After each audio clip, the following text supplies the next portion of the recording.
All right, because you've got...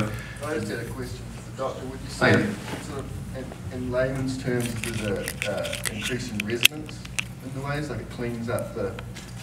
Well, when you see,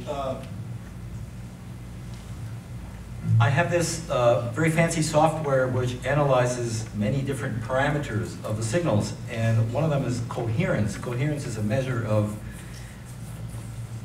correlated activity between two sites, two different locations in the brain. And so you see the coherence maps show a lot more connectivity.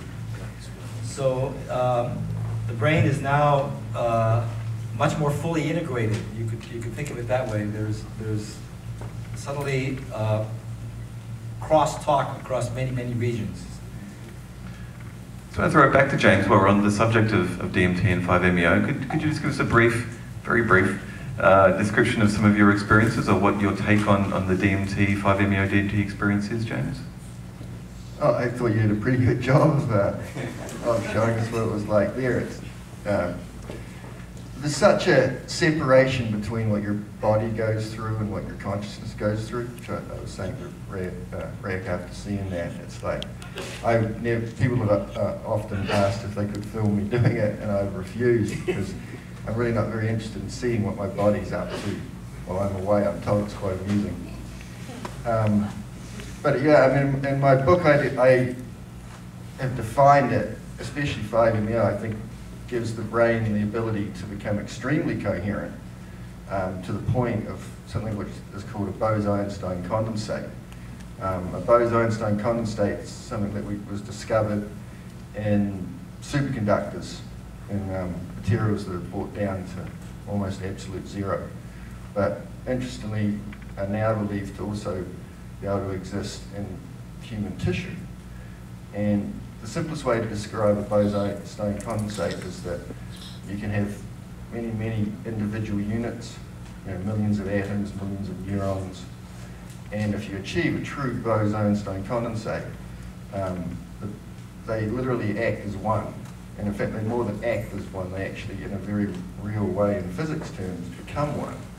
So it seems to me that the 5-MeO DMT experience, or I used to say that 5-MeO DMT was the only true entheogen. I now would say it was the only true entheogen for me. And I think that, we all have different levels of tolerance, and that's what it took to really break through mine and achieve this. Stan Groff calls it the transpersonal state, where we achieve this understanding, this gnosis that he talks about, that there is really a true oneness that permeates all things. And I'm not particularly convinced that ayahuasca is going to heal the problems of the world. I think this is part of an ongoing process that started in the Western world 50 or 60 years ago. I find it very interesting that LSD, Albert Hoffman had a dream to investigate this compound of the many compounds he'd made, and this was about the same time the Manhattan Project was going on, which interestingly enough was about the same time Richard Van Schultes was discovering the properties of ayahuasca to take to the Western world. It was all about 1943. So the way I see it, we have these two, and this is not a new thought, a lot of the commentators have remarked about this coincidence. Oroc had discovered radiation the same year that mescaline was first synthesized. James, I just want to cut to the chase because we have much time. But do you think then that the planetary intelligence is secreting what is called these planetary exopheromones, these plants with these psychoactive substances, precisely to counteract these dangerous discoveries in things like radiation and the bomb? Well, I see it more in terms of a consciousness paradigm. Like our way of thinking, our Western thought has boxed consciousness and made it this epiphenomena of chemicals bouncing around that's kind of outside of the big picture. And we now have to go through a shift to bring consciousness back into the picture. And that's what the Western interest in LSD and ayahuasca and all these substances is, because these are the spaceships of consciousness, or the microscopes of consciousness. Okay, I just want to throw it to Robert now, because Robert, you've been involved with commenting on and writing about LSD culture, and you've also been involved in the MDMA wave of the 80s. I have this little riff that's in the book that says, You know, they say every culture gets the politicians it deserves, and I think you get the plant sacraments that you deserve and that you need at the generational cusp when they're needed. It's almost like there's a gradation, and we had the 60s LSD wave which opened the mind, the ecstasy wave which opened up the heart, and then a generation later, boom, right on schedule, ayahuasca and other plant entheogens are really opening up the soul, and it seems like each one has been a gateway to go deeper back to the garden. What do you think about that? Well, Rak, you know, there isn't going to be time to talk about all the things that I think your very brilliant film brought up. I had two very divergent streams of thought as I was watching. One is, of course, a very deep appreciation for the mystery of ayahuasca and for the importance of psychedelic drugs in our culture.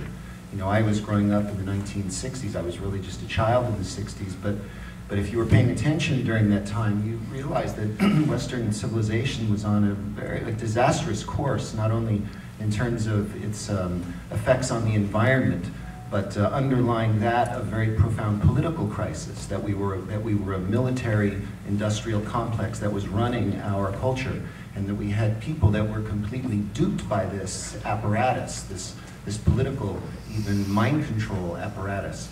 And so Timothy Leary, who I was lucky to become very close to and edited a Feshricht about, realized, with the help of Frank Barron and Aldous Huxley, the tremendous transformative power of psychedelic drugs, that it could very deeply address the problems that were underlying this crisis in culture. And that has been described as, many different models, but it's an excessively materialistic culture and an excessively authoritarian culture. It is that people were kind of soulless and empty, and they didn't really know who they were. And so they trusted these authorities that were outside of themselves in the media and in the government. And Tim thought that, kind of coming off of the wave of research into authoritarianism and fascism, saw in psychedelics a way to reverse that in a very powerful way, to give people a sense of the mysteries within, and that they could then begin to orbit around another locus of authority, and this was his intention behind doing this. So I saw in your film touching a lot of these things, but at the same time, as people who've been following me know, that I'm also becoming very critical and suspicious of the excessive popularization of these sacraments. You know, we've used the word sacred, we've used the word mystery a lot. Now these words to me mean sacred means something that's opposite the profane. It's a different kind of model. It's not something that you see on billboards or really in film. It's something that's quiet and within. The word mystery, the same way, it means originally, etymologically, something to be silent about. And then I'm also critical from the standpoint of my Buddhist practice that visions and visionary experience in the context of early Buddhist studies, these are things that come after. In the Buddhist model and in Entheogens and Future Religion, I get into this in a conversation with Jack Kornfield, that unless your mystical experience, your prajna, is based on a disciplined meditation practice called samadhi, concentration, or on a strong ethical foundation and livelihood foundation known as sila in the Buddhist model, then these mystical experiences can become confusing. And they can actually ensnare the ego in more maya, more illusion. And so I don't want to take up all my time, but I just wanted to touch on. That's good. Well, I'm going to throw to Rich now and just say, thank you, Robert. Richard, you've made an ayahuasca film as well. And so what do you think the value of communicating these experiences, and as Robert was talking about, like to bring the mystery to the screen or to a book or to explode the mystery and give away some of the secret. What do you feel about that and that cultural sort of commodification that we have to package these things to transmit the information? Is there some loss of integrity or data in doing so? Well, first let me just say, hello everybody. Let me just say as a fellow filmmaker how pleased I was with your film, how just extraordinary the film was. I know how much work it takes to make a film, and you've not only done the book, but you've also done the film version of this, and it's just amazing. I thought the graphics and the animation and the multimedia interplay and the editing, the soundscape, it it created such an atmosphere for people who either know ayahuasca or who don't know ayahuasca but want to know more about it, short of actually having the experience yourself, which is what you ought to do. This is the closest thing I've seen to an ayahuasca experience. So I just congratulate you first. But in answer to your question, I share what James and Robert have said. Yes, the mystery, the sacred mystery is something that has always been, it was punishable by death in ancient Athens, right? You couldn't talk about it, the mysteries of Eleusis. But I think, to take your point, James, on where we are historically, we're at a point where we need to know about this. We're at a point in our history where the sacred has disappeared for so long, inaccessible to most people, that it seems to me what's happening is a huge desire on the part of our individual selves and as a culture to reconnect with the sacred mystery. And I think what we do as filmmakers, with integrity, is to try and let people know that that dimension of human experience exists. I mean, because I grew up not even knowing that it existed. I thought, well, once upon a time people were able to access that, but there's no way we would access that in the modern world. But with the Western rediscovery of ayahuasca and associated entheogens, it's coming back into our culture in a way that is sacred, that is honest, that is true, and that speaks deeply to our souls. I didn't even know I had a soul, a long time ago. And to reawaken that is part of what I think we have to do as communicators, to let people know. So there'll be a dark side to that. There'll be a shadow side to that. You alluded to it in your film, in terms of whether it would be commodified and all that sort of stuff. But that's to be expected. What's important is that people realize that at this point in history, unique for us at this time, we have the opportunity to reconnect nature and spirit. And that has been a missing ingredient in our culture for so long. And I'm so happy to be alive at this point where that is being rediscovered. Thank you. Actually, okay, just be quick. I feel very honored, very grateful to be in the company of these wise men. You've said all the things I've struggled to say very eloquently. Ayahuasca is definitely very good medicine for our troubled times. However, it is not for everyone. And it's opened up this Pandora's box. And I'm glad we're having these discussions because it must be kept as a sacrament. It's spiritual medicine. Okay, that brings up a point. I'm going to throw to Taylor now. Taylor, we're interested in this idea of ayahuasca as a medicine and keeping it sacred. And how do we as Westerners know how to separate the dogma from Indigenous cultures from the sanctity of Indigenous cultures? You've been over to the Amazon. You've experienced ayahuasca. And I'm gonna make a label here. I'm gonna call this like a Gen Y thing. It's like, I feel like you represent this younger generation who are coming in. There's been a first wave of ayahuasca, which I sort of judge from about, say, 1850 when it was first discovered to maybe 1990 when the first Western lodge was set up in Peru with Don Francisco Montezuma at Sachamama. And then there's been almost a third wave of ayahuasca as the second wavers go back to their native countries and take up the medicine around the world. You're a third waver. Like, what do you think, for your generation, what does this mean? What does ayahuasca represent for you? Well, it's been so important for me personally, going and taking this medicine, it has opened me up to so much that I believe that, my generation needs to be opened up to. And well, not only my generation, but every other generation. And I want to be there to kind of, sorry, I'm like totally not good at speaking in front of people, but Just do it on YouTube. Yeah, I could just make a video and post it.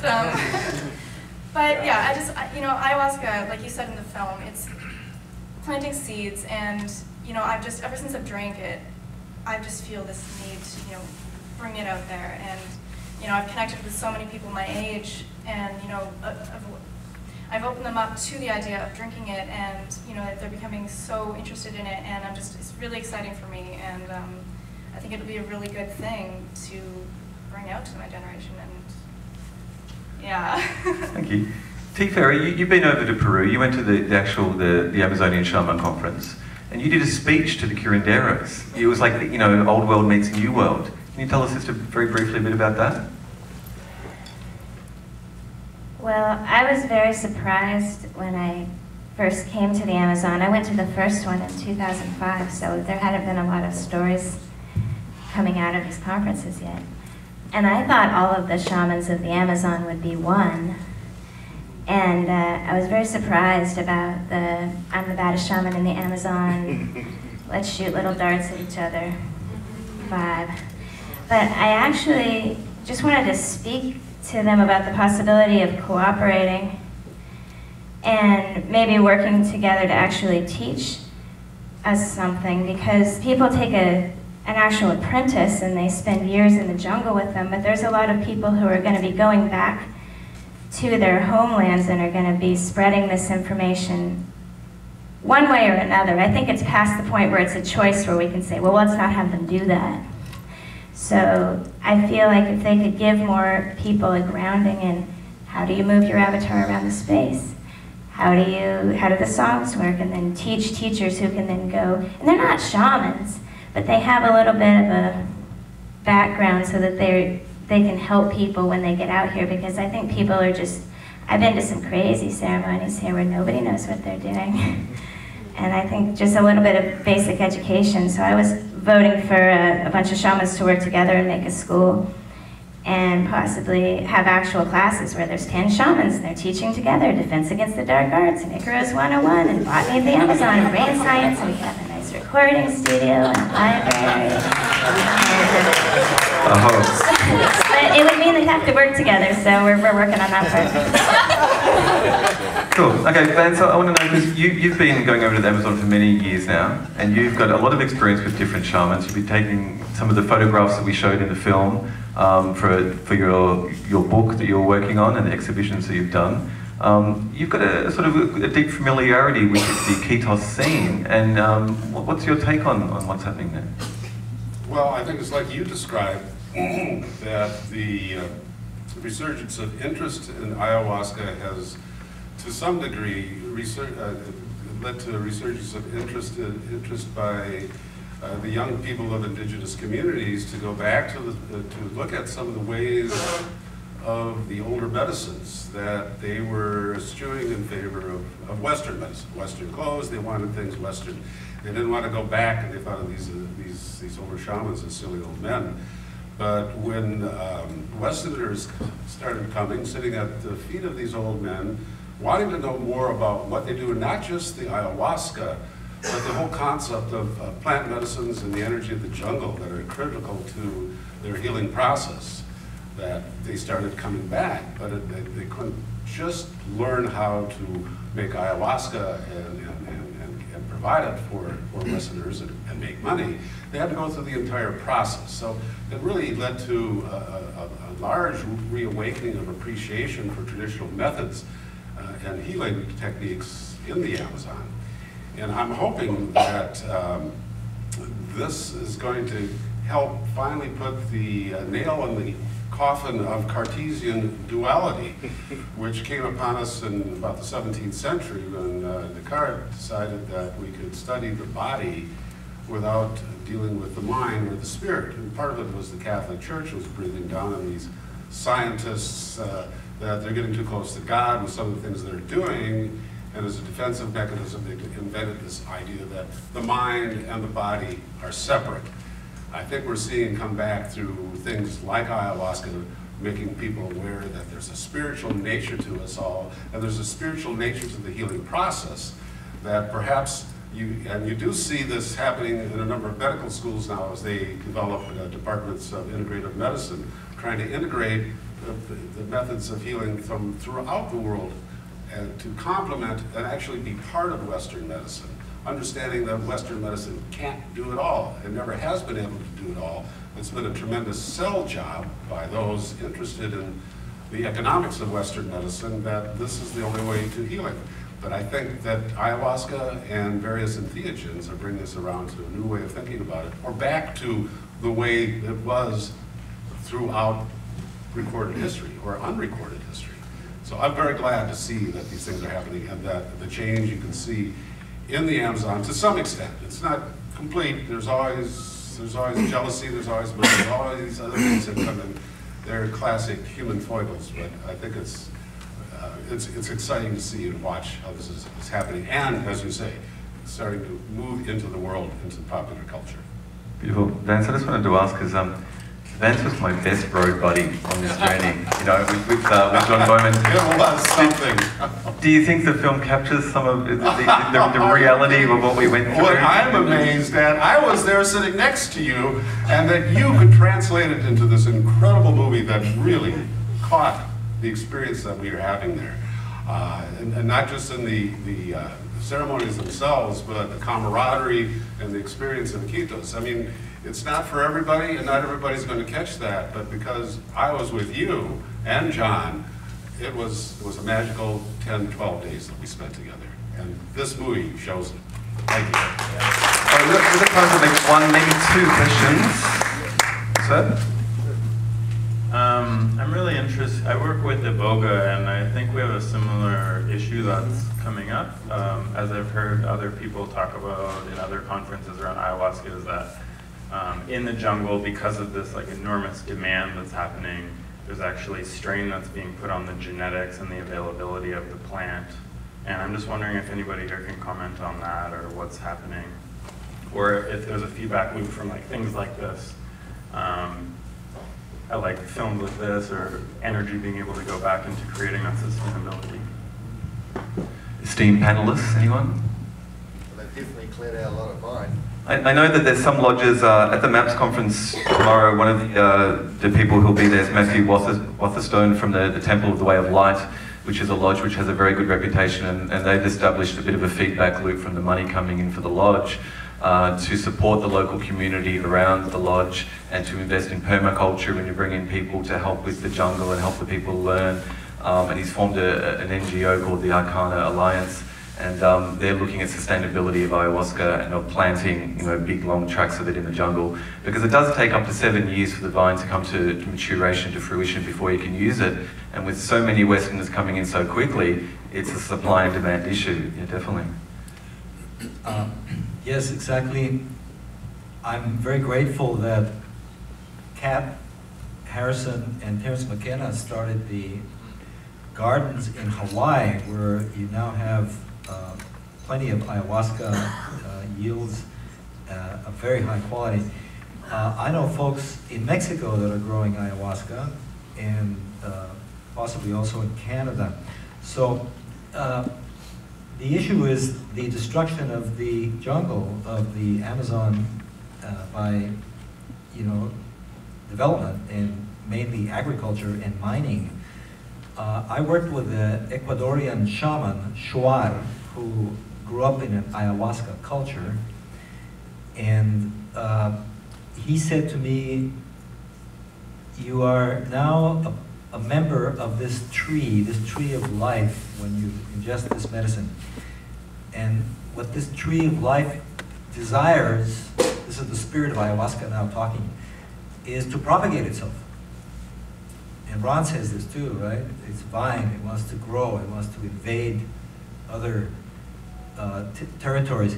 So I'm very hopeful that ayahuasca, we're not going to run out of materials, but there's definitely over-harvesting, and it's a situation that obviously alarms the locals in South America. I think we might have to wind it up. Sorry, we're getting very close, and the Clay Theatre has another screening at 10:10, and it's like 3 minutes to 10. Can we ask how this is going to be disseminated? Like, can we put this on the internet, let it go viral? Is it going to be sold? This has been a sneak preview, a seed screening, and I would really love it if everyone who has seen this and resonated with the film could help promote it. We have a website, AYA-awakenings.com. We have a Facebook page, Facebook.com/AYA Awakenings. And we're spending the next 5 months or so building awareness of the film and, you know, harnessing the email list and releasing video clips and building up that audience for the full, we're doing a full 12-city US and Canada tour in September, October, at which time hopefully the DVD and the video on demand will be released as well. Will this panel, is this being filmed today, this discussion here? I don't think that we did get this panel. Here's another thing though, tomorrow night, Thursday the 18th at the MAPS conference in Oakland. It is open to all members of the public. It's a free ayahuasca community discussion. It's a forum discussion for 2 hours, and it will involve some of the researchers and academics who are at MAPS talking about ayahuasca culture, and it will involve all the members of the public who want to come. It's not really that widely known, but please, we really encourage you all to come to the MAPS conference at the Marriott Hotel in Oakland tomorrow night. It starts at 7:30 in room 208, and we'll have a lot more time then to discuss these issues and more. There's a lot of issues about the teething issues of ayahuasca culture as it is integrated into the West. There was a death at one of the Western lodges at Chimbray last year, and there's been, you know, some issues about misconduct of curanderos when they're engaging with Western women, and also the supply and demand of the sacrament itself. And there's so many different varied issues that we're really at that cusp, that tipping point, that we need to discuss it as a culture and as a community, and we need to start the discussion. No one can project what the answers are onto someone else, but these ethical rules of conduct really need to be in place, and we really vitally need to have these types of discussions as a community. So thank you all to all the panelists tonight for coming along and sharing their wisdom. And thanks to all of you. If you do want to buy a book, we don't have any DVDs for sale, but the books are still available in the lobby. And I thank you all for coming. Thank you so much. And please help seed the vine out into the world. Aloha.